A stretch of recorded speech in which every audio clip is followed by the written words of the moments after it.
Neben diesem ausführlichen Schreiben an den Papst vom 24. Mai 1942 verfasst der 1870 in Polen geborene Rabbiner Benzion Lustmann noch viele weitere Briefe, die sich in verschiedenen vatikanischen Beständen befinden. Sein Sohn befindet sich seit 20 Monaten in einem Internierungslager in Campania.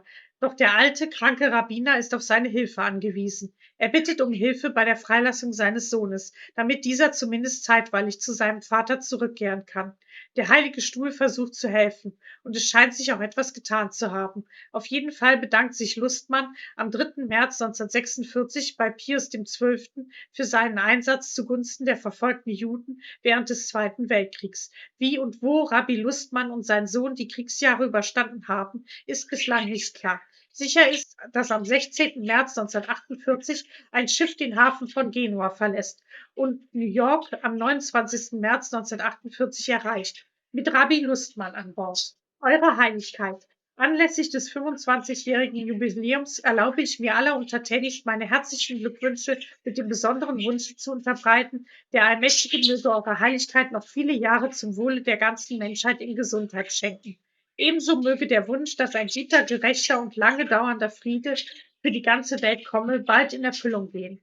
In Psalm 103 preist König David den Herrn und sagt im Absatz 5: Er sättigt mit Glück dein Alter, dass deine Jugend sich erneut, wie die des Adlers. Möge der Allmächtige dieses Glück auch eurer Heiligkeit zuteil werden lassen.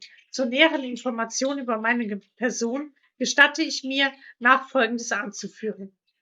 Ich bin Rabbiner, 72 Jahre alt, geboren in Borislav, Galizien, und stamme aus der größten adligen orthodoxen jüdischen Rabbinerfamilie. Unser Stamm reicht bis zum bekannten Rambam, Rasche, Remu und Baal Shem.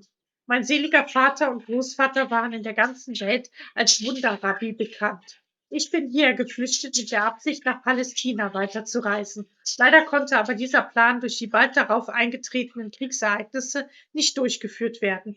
Ich musste mich daher entschließen, mit der Auswanderung nach USA zu befassen. Aufgrund der eingeleiteten Schritte erhielt ich von meinen Anhängern ein erstklassiges Affidavit.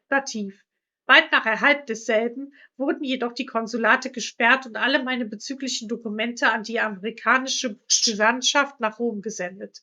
Nach dem neuen Gesetz vom Juli 1941 muss die Vorgenehmigung jetzt aus Washington erfolgen. Ich bin hier alleinstehend, da meine Frau vor 8 Jahren starb und mein Sohn Moshe Preis Rekte Lustmann, 36 Jahre alt, ledig, mit dem ich flüchtete, ist seit 20 Monaten interniert und derzeit in Campania, Provinz Salerno. Ich fühle mich hier sehr einsam und elend, bin außerdem der italienischen Sprache nicht mächtig, seit mehreren Jahren herzleidend, habe öfters Herzanfälle und brauche auch bei Nacht häufig eine Hilfe.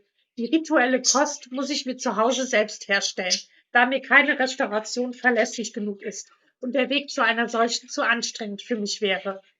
Bei mir ist es, wie König David in Psalm 71,9 sagt: Verwirf mich nicht zur Zeit des Alters, wenn meine Kraft schwindet, verlass mich nicht. Ich stütze mich aber auf den Psalm 121,1 und 2. Ich erhebe meine Augen zu den Bergen. Von wann wird mir Hilfe kommen? Meine Hilfe kommt von Gott, dem Schöpfer des Himmels und der Erde. Eure Heiligkeit betrachte ich als den Abgesandten Gottes, und durch sie wird die Hilfe für mich kommen. Da mein Sohn mir immer alles besorgt hat, erlaube ich mir die alleruntertänigste Bitte zu unterbreiten, mir gnädig zu helfen, dass mein Sohn für eine längere Periode oder wenn möglich gänzlich zu mir kommen kann. Ich wohne bei einer alten Frau, 67 Jahre alt, die oft selbst krank ist und täglich seit 3 Monaten Injektionen bekommt, daher nicht immer in der Lage ist, mir zu helfen. Der behandelnde Stadtarzt sagt, ich muss immer jemanden um mich haben. Ich gebe der angenehmen Hoffnung Raum, dass Eure Heiligkeit meine Bitte erhören und erfüllen werden. Der Dank dafür kommt direkt vom Himmel. Eure Heiligkeit ganz untertänigster Rabbiner Benzion Lustmann.